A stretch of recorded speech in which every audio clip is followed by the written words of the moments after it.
তারেক রহমান সাহেবের দেশে আসার ব্যাপারে আগ্রহ আছে কি নাই সেটা আপনাদের মাধ্যমে আমি জানি, কারণ পত্রপত্রিকাতে যেটুকু আসে আমার কাছে আলাদাভাবে কোনো ধরনের কোনো তথ্য নাই এ ব্যাপারে।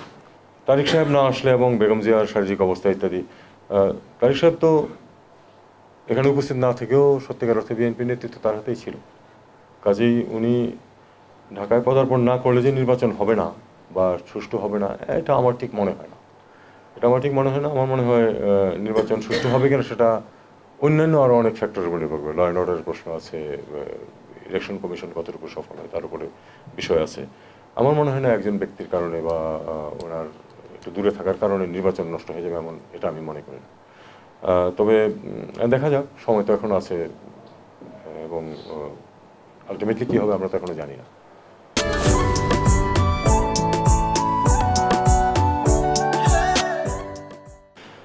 অফিসিয়াল তথ্য নেই আসলে কামালের রিটার্নের ব্যাপারে, আমার কাছে অফিসিয়াল কোনো তথ্য নেই।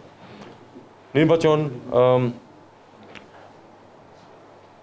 এটা অবশ্যই আওয়ামী লীগ নির্বাচনে থাকবে না এবার, এটা তো সিদ্ধান্ত আমার মনে হয় অনেক আগেরই এবং এক ধরনের সামাজিকভাবে অ্যাকসেপ্টেবল একটা ফ্যাক্ট এটা, যে আওয়ামী লীগ এবার নির্বাচনে থাকবে না।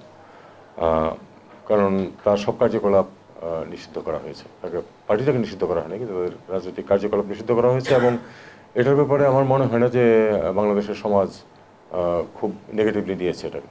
কাজেই এটা আওয়ামী লীগ থাকবে না, এটা আমরা ধরে নিই। কথাবার্তা বিভিন্ন সময় শোনা গেছে যে অন্য কোনো ফর্মে, অন্য কারো মাধ্যমে, অন্য কোনো দলের মাধ্যমে ইত্যাদি, সেটা আমরা যখন সময় আসবে তখন আমরা হয়তো জানতে পারবো।